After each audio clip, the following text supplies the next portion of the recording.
They're out, they're all walking, they're on the bikes. Every car I noticed was like a tiny hatchback. First of all, how good the food was. Very few disposable anything. So many environments, had little places for children to play. Much more of a welcoming environment. We've gone out a lot. We've done restaurants. We've been going to breweries and whatnot. Do as the locals do. Way cleaner, smelled better. I found that to be not entirely the case. The layers upon layers, it will get hot.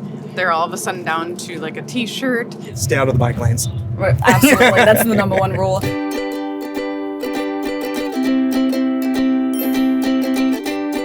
We're currently on our way from Heidelberg, Germany to Berlin. And when I say we, I mean 22 Americans who are traveling with Ben and me on our 2024 Germany group trip. For some of them, it's their very first time here in Germany, or even in Europe in general. And we've now been on the road for a little over a week. So I want to know which culture shocks or cultural differences they've noticed here in Germany over the last 9 days. So let's ask. What I thought was huge is just how active the Germans are. They're out, they're all walking, they're on the bikes all the time. Yep. Their crosswalks are enormous compared to ours because so many people are out and about. Yeah. And it was great. Awesome. Was it your first time in Germany? Yes. First time. Okay, Yes, cool. won't be the last. Nice. Well, I think the thing that really stands out to me was, and we've gone out a lot. We've done restaurants. We've been going to breweries and whatnot. I mean, when in Germany, why not? Do as the locals do. Is the ability to have conversations with people here in Germany. In the United States, if you go out, you're usually surrounded by loud music and loud TVs. But in Germany, it's all about conversation and being able to communicate with people, whether it's a smaller group, whether it's a larger group. So that really stood out to me in the best possible way because we've been in a nice group here and we've been able to bounce around from person to person, have good conversations. So yeah, I think Germany definitely lends itself to experiencing social life in a way where you can really connect with people because you can have conversations with them. A couple of things actually stood out to me. First is how many people ride bikes just as a regular mode of transport. Everyone does it, and it's really cool to see the fact that there are actual bike paths in the city that are intentional, that regular people who walk cannot walk in. Yep. It's in, for that purpose is really cool. Makes it a lot easier. And the second thing is, you hear about German customer service not being as good as American customer service. I found that to be not entirely the case. Like everyone I talked to was supremely patient. Nice. When I was asking for the check or anything else, trying to struggle through German, they were all really nice and patient with me, and they were accommodating if I had a request. I have to say it was really nice. Awesome, I'm glad to hear that. And the thing about people not being able to walk in the bike lanes, did you have the experience that you got yelled at or? I had to move out of the way a couple times pretty quickly. I didn't get hit, thank goodness, but I did have to take evasive action. Yeah, that happens. One thing that always travels with me, no matter where I go, is PIA, private internet access. I turn it on whenever I log into the hotel Wi-Fi or when I want to access a website that's geo-blocked here in Germany. Like a lot of American government websites, for example, don't work when I'm here. But with PIA, I can select servers in over 90 different countries, which means that I can access the internet as if I'm in that country. This also means that Ben and I can keep watching shows like Forged in Fire. He got me hooked on that one, even though it's not usually available on Netflix when we're in Germany. But if I set my PIA location to the US, I like to pick the streaming optimized server. We can watch it anyway. That way you can access thousands of TV shows and movies that aren't available on streaming platforms in your country, but that are available in other parts of the world. When you set your location to the UK, for example, you can watch classic comedy shows like Friends, The Office, or Mr. Bean ad-free on Netflix. And PIA also encrypts your internet connection and hides your IP address, which is why I like to turn it on whenever I log into a public Wi-Fi network. If you want to try PIA too, just go to piavpn.com/Feli from Germany or click the link down below and you'll get 4 entire months completely for free. And after that, you'll get 83% off, which means it'll only be $2.03 a month. So a pretty good deal if you ask me. Check it out down below, and thank you so much to PIA for sponsoring this video. And Nancy, what's something that stood out to you? So there are many things, but two of them mostly was I did a lot of observing of children while I was here. and really appreciated the way so many environments, like restaurants and stuff, have little places for children to play and to color, and it's kind of like much more of a welcoming environment. Even in the United States, we can bring our children to those environments, but there isn't like this welcoming, like we want children to be here. I work at a college and I teach early childhood classes, and I talk a lot about how we are I say risk averse. Like we are so worried about our kids getting scrapes on their knees and on their elbows. And the attitude in Germany and many other European countries is that if you give children the risks, they will learn how to take those risks and be safe. So it's just a very different way of either overprotecting them so they don't get hurt, or allowing them to learn how to keep themselves safe. And I like that side better. Yeah, I agree. And you filmed the playgrounds here in Germany, right? Yes. Yeah. Well, Mark did. My husband did, but yes. How are those different from American playgrounds? Well, for one, there's a lot of wood on the playgrounds. And of course, in America, we're worried about kids getting splinters. So we take the wood off the playground. But they're, the structures are taller and higher. There are like rope type things that kids can walk in that they could slip their feet through and maybe get hurt. But I think they're all the appropriate challenges that, quite honestly, when I was young, I had by climbing in trees and doing all of those things out in the real world. The other one that I really noticed is that when it comes to disabilities, I noticed how difficult it is to get around. Absolutely. Yeah, like even for myself, finding bathrooms, but if I was in a wheelchair, it would be really difficult. That's right. That has a lot to do with how historical Europe is, of course, and how buildings are built more up high with stairs and everything. Right. Absolutely. I actually, when I'm in the United States, when I went to Washington, D.C., noticed how difficult it is. I mean, they've made a lot of accommodations there, but it takes a lot when the buildings are older. There's a lot of catching up to do for sure. Yeah. I think the quality of the workmanship and the facilities and the construction materials really makes a great impression on me, particularly the windows, the doors, the plumbing fixtures. They're all outstanding. They're really, really well built, and they operate perfectly. I think in the United States we try to cut some corners on some of those materials, but not in Germany. It's just outstanding, and I really appreciate the craftsmanship. I've always noticed the doors for sure, but I never really paid attention to the fixtures, like that there's a difference in quality there. Yeah, we've seen similar ones in the Netherlands areas and so forth, but it's just very impressive to see the craftsmanship and the workmanship and the attention to detail in the different building materials. Yeah. And likewise, all of the buildings and so forth. Just very, very solid, very good. First of all, how good the food was. In America, maybe Germany has a poor reputation for food, but it was actually delicious everywhere we went. It was very tasty. The traditional German food was excellent, and then also just non-traditional food like Italian and some of the ramen we had was really good. Yeah. So everything that we ate was fantastic.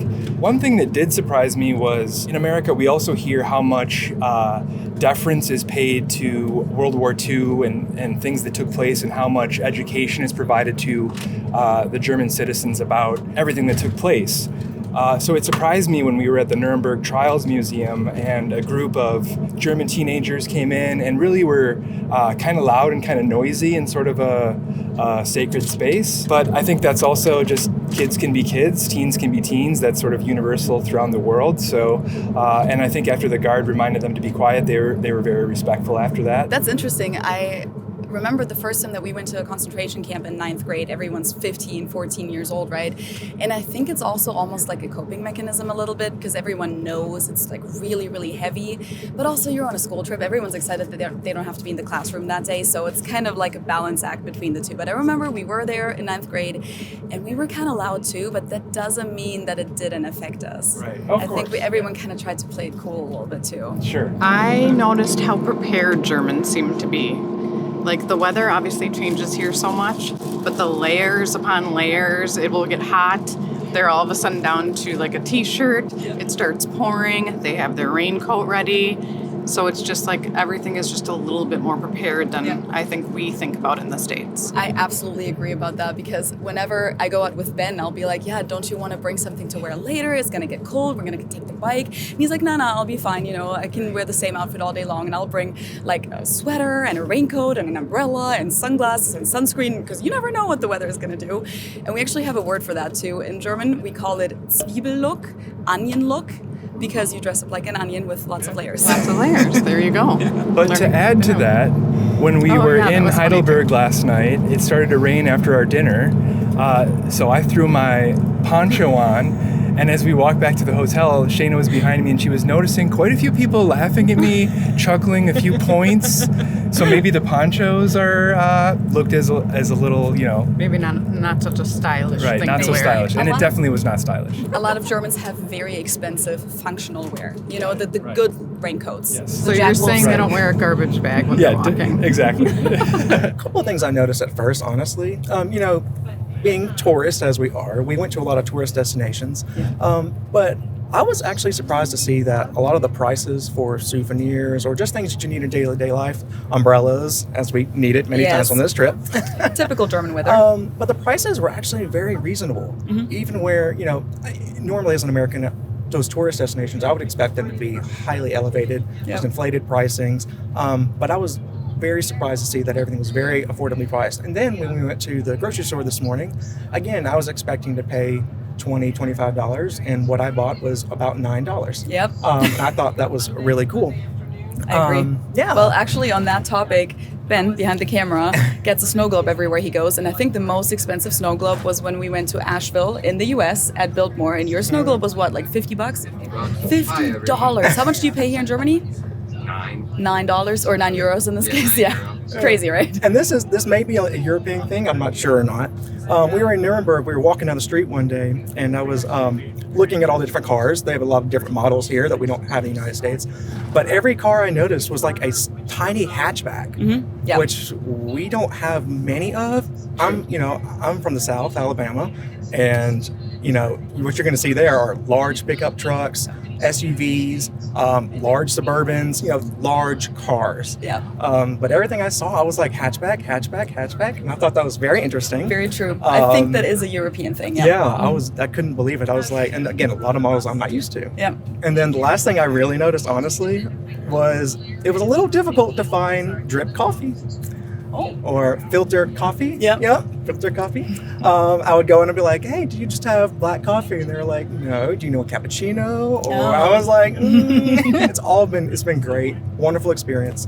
Learned a lot. Yeah. And then just like Joshua said, stay out of the bike lanes. Right, absolutely. That's the number one rule. What stood out to me the most was the quality of the food. It was fresh food wherever you went. It didn't matter if you were in a restaurant or if you were at the local store that would be equivalent to CVS. There was fresh food, and everything was available. Cheeses, meats, and fruits and vegetables, and the quality was fantastic. And quality beer too. Yeah. I just thought that the taste and how pure and clean it was, the beer was really good. Do you have a favorite beer? Of all the beers, so we went to Rothenburg and knew some friends of friends there, and so they had Turmhaus, which I guess was just a little tiny thing in Rothenburg that was my favorite. And the transportation, being able to get around by train and being able to travel and go here and there, and the amount of people that were biking and just the conversation in the streets. You'd see people conversing casually and just having a great time. So yeah,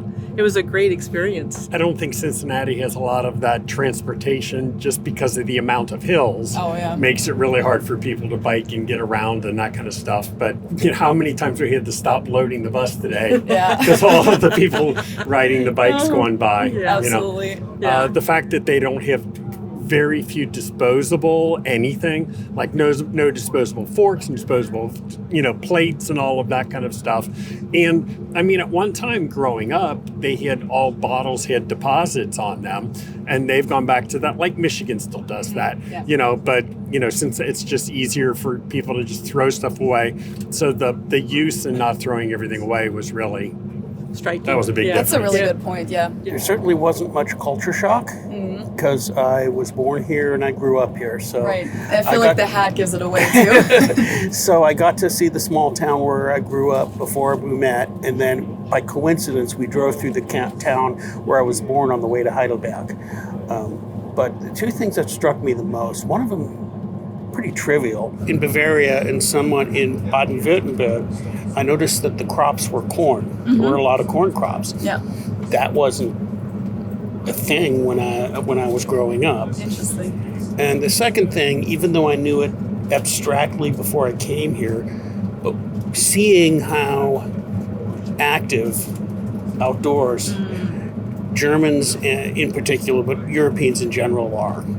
That really struck me is when the weather was nice, and especially on a weekend, everybody was out on a bicycle, they're hiking, they're riding their bikes. Okay, Scott, I know that you were on my last Germany trip too, so it's not your first time in this country, but what's something that stood out to you, whether it was last time or this time here in Germany? I like the trams and the trains in the cities. You can get around very easily, very inexpensively. And I like the old architecture and the old cities. We just don't have anything like that in the U.S. Once I recovered from like the jet lag, just walking down the street, how there's just a lot more people out walking. I noticed there was a lot more like fruit stands and that sort of thing out and about. Of course, it's summertime Way right now cleaner. too. Oh yeah. Smelled better. Yeah, I think that was probably the first things that I noticed. Even though I'm a rule follower and I kind of like how people here follow rules, sometimes they do so to a ridiculous degree. Yeah. Like standing at a red light until it turns green, which could be a while. Yeah. Even if no cars are coming for a long, long ways. And they get angry at you if you break the rules, and they really want you to know that they're angry about it. Did you have that experience? Yes, someone honked at me when I accidentally crossed when the light for bicycles had turned red.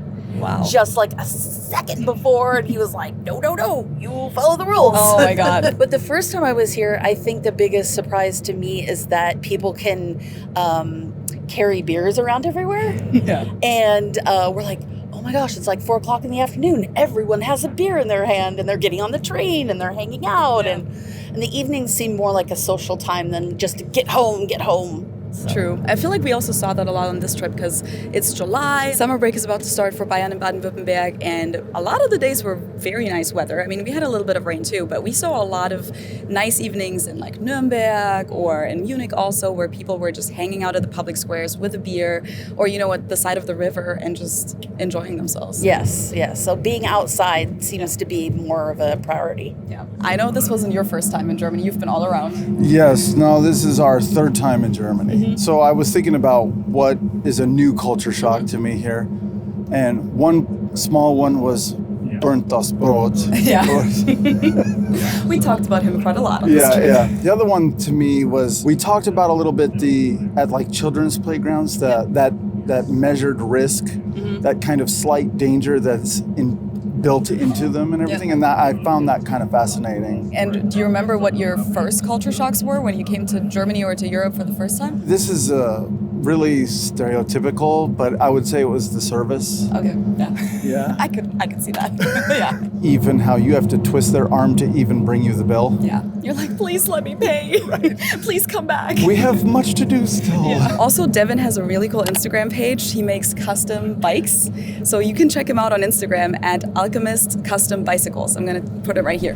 Have you ever been to Germany? If so, what was the thing that stood out to you the most? Let me know in the comments below. And the same question also goes out to people that have visited the US before. What was the cultural difference that you noticed when you were there? I hope you guys enjoyed hanging out with us here on our bus on the way to Berlin. We're almost there now, I think 2 more hours, and we're all very excited for our last stop of the tour. Thank you to everyone in the group that was willing to share their experiences with me. There were also a few people who didn't want to be on camera, but that's totally fine. They're still very much loved. Thank you guys so much for watching. Don't forget to subscribe to my channel, and I hope I'll see you next time. Tschüss!